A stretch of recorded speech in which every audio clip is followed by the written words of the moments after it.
नमस्कार, जनता टीवी देख रहे हैं आप। मैं हूं आपके साथ अमन त्रिपाठी। बुलेटिन में रुक करेंगे कुछ अहम खबरों की ओर। मुजफ्फरनगर में जनपद स्तरीय वृहद रोजगार मेले का आयोजन किया गया, जहां मुख्यमंत्री योगी आदित्यनाथ ने बतौर मुख्य अतिथि शिरकत की।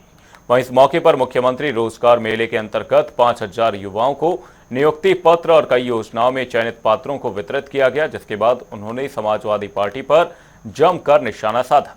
उन्होंने कहा कि समाजवादी पार्टी का मॉडल वही है जो आपने कन्नौज में नवाब ब्रांड देखा है।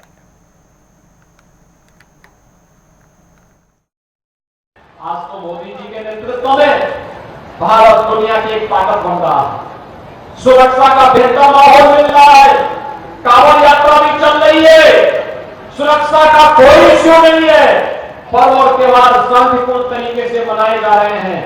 लेकिन मैं पूछना चाहता हूं, जिन लोगों ने झूठ बोल करके आपके सामने आकर के तमाम बातें कही थी, 1 लाख रुपए का बॉन्ड भरवाया था, क्या हुआ उस 1 लाख रुपए का?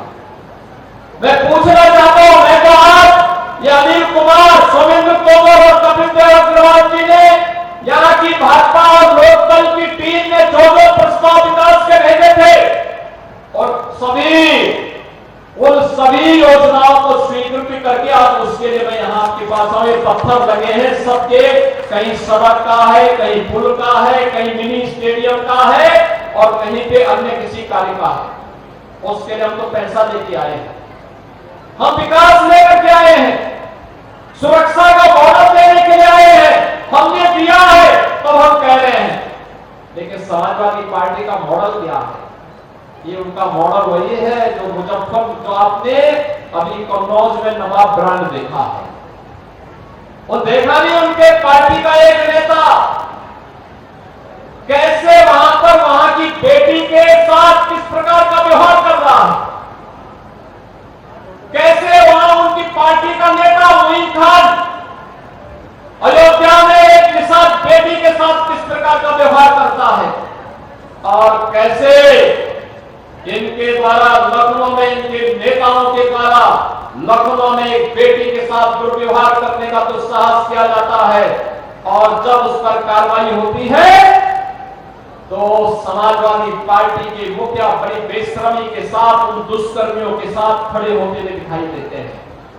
बहनों और भाइयों, जो समाज अपनी बेटी और अपनी बहनों की रक्षा नहीं कर सकता, उसका कोई भविष्य नहीं होता है और इसीलिए तो हम लोग आए हैं। बेटी भी सुरक्षित रहेगी और व्यापारी का सम्मान भी होगा। कोई उस पर आंच नहीं आने दी जाएगी, कोई आंच नहीं आने दी जाएगी। और मैंने जो पहले भी कहा था कि बेटी की सुरक्षा के साथ कोई खिलवाड़ करेगा तो अगले चौराहे पर उसका इंतजार कोई यमराज ही करना होगा, उसके अलावा कोई उसका दूसरा चारा नहीं होगा। बुलेटिन में रुक करेंगे बड़ी खबर की ओर। बड़ी खबर, बड़ी जानकारी सामने। यूपी मदरसा एक्ट मामले में सुप्रीम कोर्ट में सुनवाई टल गई है। सुप्रीम कोर्ट ने 11 सितंबर को अब सुनवाई होती नजर आएगी। इलाहाबाद हाईकोर्ट के फैसले के खिलाफ याचिका दायर की गई है। फिलहाल हाईकोर्ट के फैसले पर रोक जारी रहेगी। ये बड़ी खबर, बड़ी जानकारी आपको बता रहे हैं। हाईकोर्ट के फैसले पर फिलहाल रोक जारी रहेगी। यूपी मदरसा एक्ट मामले में सुप्रीम कोर्ट में सुनवाई टल गई। सुप्रीम कोर्ट में 11 सितंबर को अगली सुनवाई होगी। इलाहाबाद हाईकोर्ट के फैसले के खिलाफ याचिका दायर की गई। फिलहाल हाईकोर्ट के फैसले पर रोक जारी रहेगी। यूपी मदरसा एक्ट मामले में सुप्रीम कोर्ट में सुनवाई टल गई है। सुप्रीम कोर्ट में 11 सितंबर को सुनवाई होगी।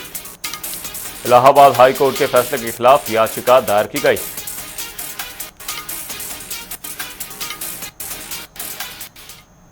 बांग्लादेश में अल्पसंख्यक हिंदुओं पर हो रहे अत्याचार के विरोध में लगातार पूरे भारत में विरोध प्रदर्शन जारी है। तो वहीं प्रयागराज में साधु संतों के नेतृत्व में हिंदू जन आक्रोश रैली निकाली गई। इसी को लेकर जनता टीवी ने एक ग्राउंड रिपोर्ट तैयार की है।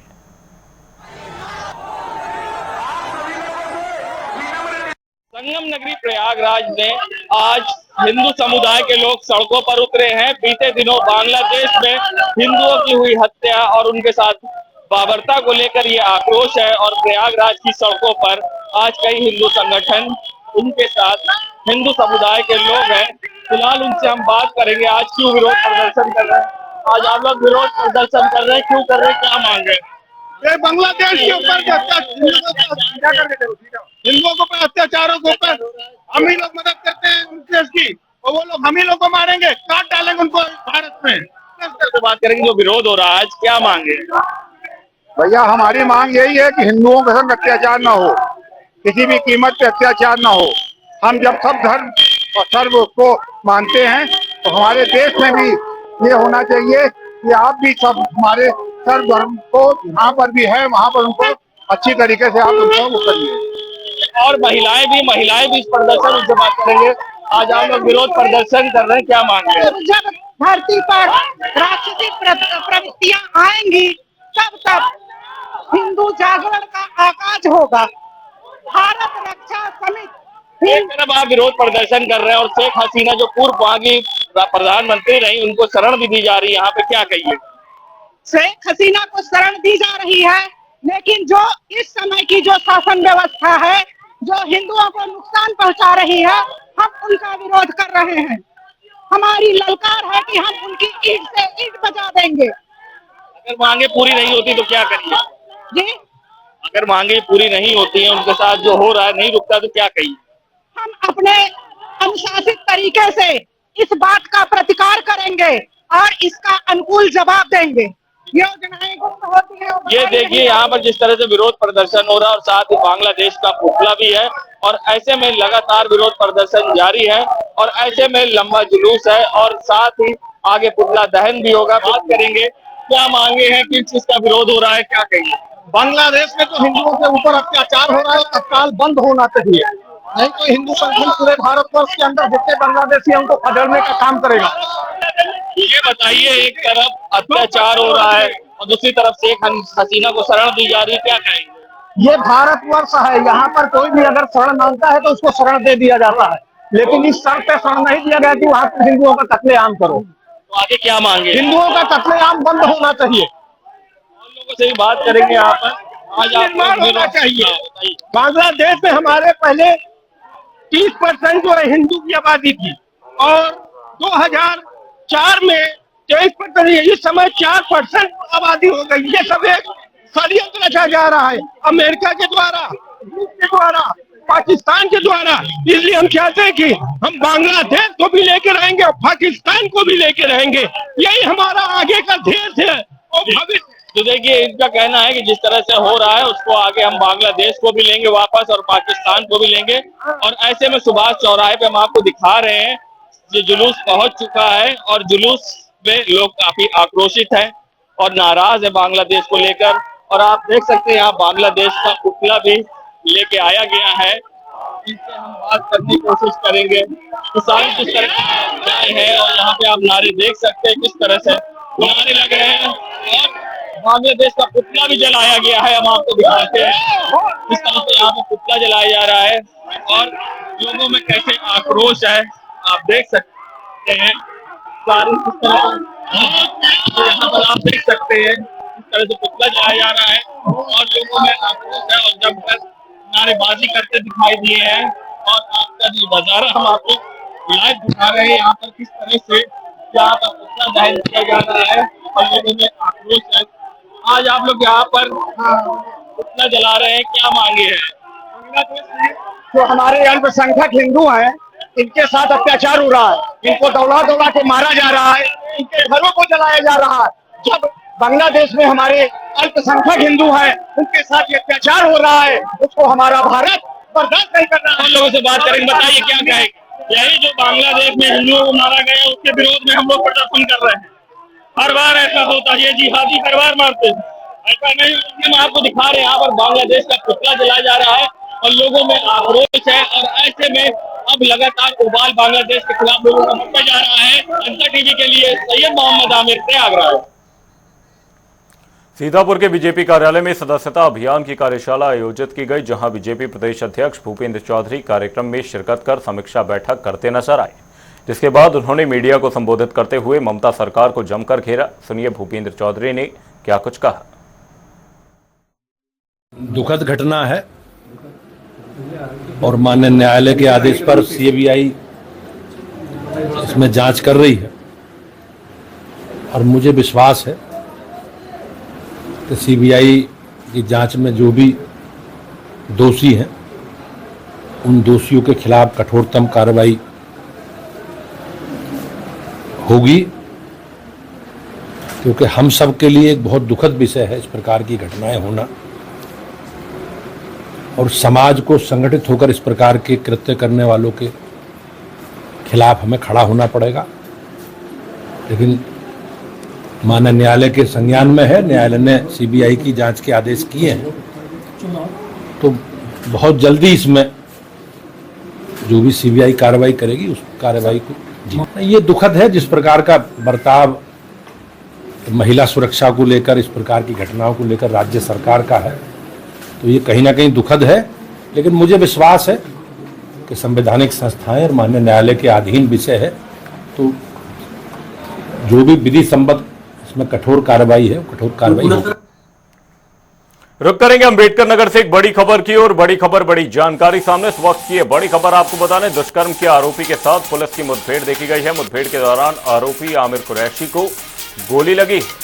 आरोपी के कब्जे से असला और कारतूस बरामद किया गया है। आरोपी को जिला अस्पताल में भर्ती कराया गया है। वहीं महिला के साथ दुष्कर्म की वारदात को अंजाम दिया था। अकबरपुर कोतवाली क्षेत्र के सुडारी गांव के पास ये मुठभेड़ देखी गई। ये बड़ी खबर, बड़ी जानकारी अंबेडकर नगर से आपको बता रहे हैं। सुडारी गांव के पास मुठभेड़ हुई थी, जिसमें दुष्कर्म के आरोपी की पुलिस के साथ मुठभेड़ हुई। इस मुठभेड़ में आरोपी आमिर कुरैशी को गोली लग गई। वहीं आरोपी के कब्जे से असला और कारतूस बरामद किया गया है। आरोपी को फिलहाल जिला अस्पताल में भर्ती कराया गया है।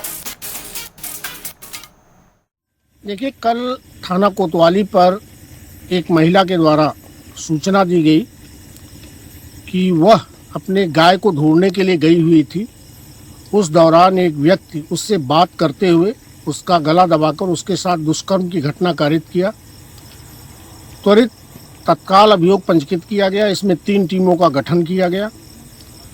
टीमों के द्वारा अज्ञात में अभियोग पंजीकृत किया गया था। बताए गए हुलिया के आधार पर आसपास पहचान की गई और पहचान के बाद अभियुक्त का नाम आमिर कुरैशी के रूप में प्रकाश में आया।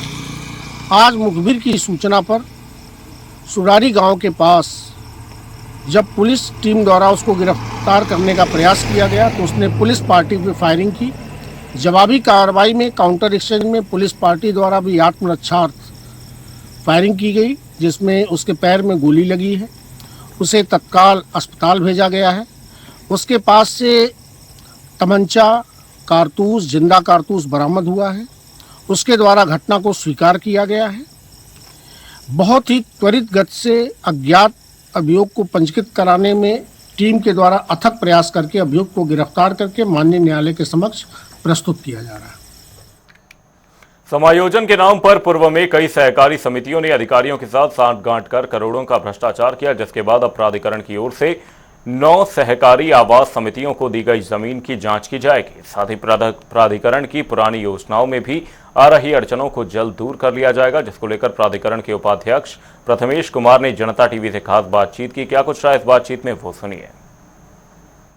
लखनऊ के अंदर समायोजन के नाम पर कई सहकारी समितियों ने घोटाला किया और कहीं ना कहीं इसमें प्राधिकरण के अधिकारियों की भी संलिप्तता पाई जाती है।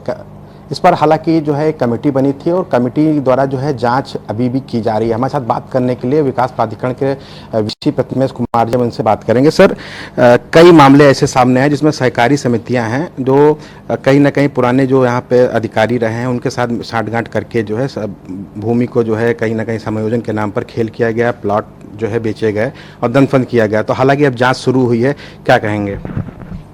देखिए, इसमें कई, जैसा आपने बिल्कुल सही बताया, समायोजन के प्रकरण यहाँ पर रहे हैं। इसमें कई सहकारी समितियों का भी रोल रहा है। इसके संबंध में आप जानते हैं कि आवास आयुक्त सर की अध्यक्षता में भी कमेटी गठित थी, उसने भी बहुत ही विस्तार से एक प्रकरण में जांच की है।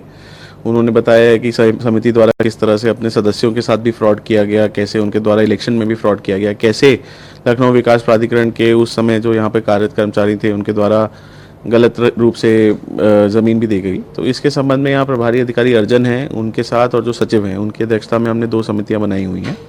तो उन्होंने इंटरिम रिपोर्ट हमें दी है, हमारा डिस्कशन भी हुआ था। तो उसमें हम लोग अभी चिन्हित कर रहे हैं कि कौन कौन उस समय दोषी था। तो उस सबके विरुद्ध कार्रवाई करेंगे। जहाँ पे ऐसा है कि जैसे एक आध समितियाँ जिनके पास ये पाया गया कि वास्तव में इनको ज़्यादा ज़मीन दे दी गई है, तो उसमें हम लोग कार्रवाई भी करेंगे, उनसे हम लोग वापस भी लेंगे नोटिस देके। प्रधानमंत्री आवास में भी कई शिकायतें मिली हैं, जहां खासतौर से बसंत कुंज के ए ब्लॉक में शिकायतें आई थी कि वहां पे सीलन की समस्या है और भी कई समस्याएं सामने आई थी। हालांकि आपने निरीक्षण भी शायद किया था, क्या पाया था और क्या कुछ कार्रवाई हुई है इस पे? जी, तो जो लोग यहाँ अकबर नगर से विस्थापित हुए हैं उनको वहाँ प्रधानमंत्री आवास योजना में मकान दिए गए थे। वहाँ पर आयुक्त महोदया द्वारा भी कई बार निरीक्षण किया गया है और शिकायतें मिली थी, आप लोगों के द्वारा बताया गया था, तो मैं भी गया था वहाँ पर। वहाँ हमारे जो अपर सचिव हैं, जो अधीक्षण अभियंता हैं, उन दोनों की जिम्मेदारी वहाँ मैंने लगाई है कि वहाँ पर वो हमेशा निरीक्षण करते रहेंगे जो भी प्रॉब्लम्स आ रहे हैं। मैं पिछले शनिवार को वहाँ गया था। वहाँ पर जो एक कॉन्ट्रैक्टर है जिसके द्वारा ठीक से काम नहीं किया जा रहा है, उस पर अर्थदंड लगाने के लिए भी मैंने कहा था। इन लोगों ने उस पर अर्थदंड लगा भी दिया है, 40 लाख रुपए का अर्थदंड है। आगे अगर और वो नहीं काम करेगा तो इस तरह से और भी किया जाएगा। लखनऊ विकास प्राधिकरण की सबसे पुरानी योजनाएं जो हैं प्रबंध नगर हैं, चाहे वो मोहान रोड योजना है, काफ़ी पुरानी है। क्या इसमें समस्याएं आ रही हैं और कहाँ बात नहीं बन पा रही है कि ये स्कीम आगे नहीं बढ़ पा रही है? देखिए, किसी भी प्राधिकरण के लिए सबसे इम्पोर्टेंट लैंड बैंक है, लैंड बैंक क्रिएट करना। तो उसी के लिए ये योजनाएं चलाई गई थी। तो मोहान रोड योजना जो है उसमें इधर काफ़ी प्रगति हुई है, ये बताते हुए मुझे काफ़ी खुशी हो रही है। पिछले 1-2 दिन में, एक सप्ताह में हमने करीब 10-15 लोगों से एक्स्ट्रा जो मुआवजा देके ज़मीन लेनी है वो काम भी हमने पूरा कर लिया है और कब्जा लेने की कार्रवाई भी कर रहे हैं। इसमें जिलाधिकारी महोदय से हमने रिक्वेस्ट किया है, तो उनके वो टीम भी बना रहे हैं जिसमें तहसील के लोग, पुलिस के लोग भी रहेंगे और उसके बाद हम लोग वहाँ जाके मौके पे हम लोग वितरण करेंगे और कब्जा भी लेंगे। ये मुझे पूरी उम्मीद है कि दिवाली तक हम इस योजना को लॉन्च कर सकेंगे। आपको करीब 1 महीना हो गया यहाँ ज्वाइन किए हुए, क्या लगता है सबसे ज़्यादा चुनौतीपूर्ण किस दिशा में जो है कार्य करना रहेगा? जी देखिए, सबसे इम्पोर्टेंट चीज़ तो ये है किसी भी ऑर्गेनाइजेशन के लिए कि उसका प्रोसेस री इंजीनियरिंग करना। कि यहाँ पर जो मुझे समझ आता है कि पत्रावलियों में और जिस तरह से फाइल मूवमेंट में, इन जनरल प्रोसेसेस में टाइम थोड़ा ज़्यादा लगता है। तो किसी भी ऑर्गेनाइजेशन को अगर हम लोग को रिफॉर्म करना है, उसमें अगर सुधार लाना है, तो उसी प्रोसेसेस को, उसके जो लोग हैं उन लोगों को रिफॉर्म करना होगा। तो सबसे ज़्यादा मेरा यही कोशिश रहेगी। मुख्यमंत्री जी का साफ कहना है कि जो भी फाइल्स हैं वो ज़्यादा दिनों तक किसी टेबल पर नहीं रुकनी चाहिए, लेकिन यहाँ पर ये परंपरा नहीं टूट रही है। जी, इस पे मैं, ये चीज़ मेरे भी संज्ञान में आई है। यहाँ पे कई ऐसी चीज़ें हैं जिसमें टाइम अक्सर लगता है। तो इसके लिए हम लोग 2 तरीके से करेंगे। एक तो जहाँ जिस सेक्शंस में ई ऑफिस लागू करना पॉसिबल होगा, वहाँ पे हम लोग धीरे धीरे ई ऑफिस लागू करेंगे। इसमें शासन से भी स्पष्ट निर्देश आए हैं। बाकी मैं खुद ही मॉनिटरिंग करता हूँ, मैं खुद ही ऑफिस में विजिट करता हूँ। कहीं भी अगर जो है 1 हफ्ते 3 दिन से ज़्यादा समय लगता है तो उस पर उन लोगों को हम चेतावनी जारी करते हैं। अगर चेतावनी में नहीं सुधरेंगे वो लोग, तो हम उन पर कार्रवाई भी करेंगे। ठीक, बात करने के लिए धन्यवाद। तो ये थे डीएवीसी प्रथमेश कुमार जी, उन्होंने अपनी तमाम बातें हमसे साझा की। कैमरा पर्सन आशीष के साथ मैं अंकुश जायसवाल, जनता टीवी, लखनऊ। बुलेटिन में रुक करेंगे उत्तर प्रदेश से जुड़ी ताबड़तोड़ खबरों की ओर। आगरा में ताजमहल के पास पशु को लेकर नगर निगम ने चलाया अभियान। डॉग फ्री जोन बनाने के लिए की गई मांग। कुत्ते बंदर दिखने की सूचना पर तत्काल पहुंचेगी नगर निगम की टीम। गोंडा में पुलिस भर्ती परीक्षा की तैयारियां पूरी। 13 परीक्षा केंद्रों पर होगी परीक्षाएं। 2 पालियों में आयोजित की जाएंगी परीक्षा। प्रयागराज में कांग्रेस कार्यकर्ताओं ने ईडी कार्यालय का किया घेराव। सड़कों पर उतरकर की नारेबाजी। ईडी पर लगाए गंभीर आरोप।